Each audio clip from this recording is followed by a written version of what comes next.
शेतकरी अडचणीमध्ये आहे, उलट तुम्ही त्रास देणं हे बरोबर नाही. मला रिक्वेस्ट शेतकऱ्याच्या वतीनं रिक्वेस्ट करण्यासाठी आहे. तर समजा हे एक खातं आहे, त्या खात्याला लोन जर असलं आणि त्या खात्याला पैसे असलं तर शेतकऱ्याची न सही घेता न विचारता त्याच्यातले पैसे ह्याच्यात ट्रान्सफर करण्याचा अधिकार राहत नाही सर. असे झालेले आहे. आणि काही जणांचे आता अतिवृष्टीचे आलेले असतील, लाडक्या बहिणीचे आलेले असतील, तर त्या खात्याला होल्ड करणे. आपल्या वेगळीच्या महाराष्ट्र बँकेला असंच केले होते आणि दोन रिक्वेस्ट केल्याच्या नंतर होल्ड काढून टाकून देऊन शेतकऱ्यांना ते जे पैसे आहेत ते देण्यात आले.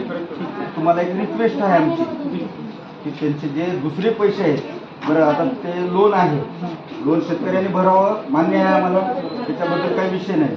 पण या लोनसाठी आमचे कलेक्टर ऑफिसवर सुद्धा मोर्चा काढलेले आहे, आम्ही आंदोलन पण झालेले आहे, खालीनाथ आंदोलन परवाच झाले.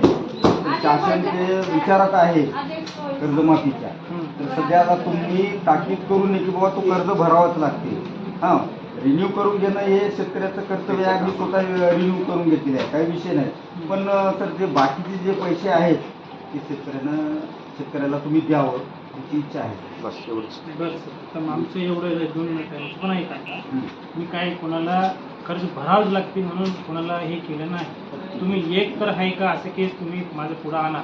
मी त्यांना सांगितले म्हणून तुमच्याकडे काय पुरावा आहे का, नसल्यावर त्यांच्याकडे जबरदस्ती करून त्यांचे पूर्ण पैसे भरून घेतलेला असा एक सुद्धा तुमच्याकडे असल्यावर मी लगेच तुम्हाला उत्तर देतो. मी तर कोणाला बोलणार नाही. आम्हाला एवढंच आहे की सरकार वरून GR एवढंच आहे की दुष्काळ म्हणा, PM किसान म्हणा, नमो शेतकरी म्हणा, ते पैसे काय पण असते ते लोकांना घेऊन टाका म्हणतात. त्या हिशोबाने आम्ही सगळे पैसे देऊ.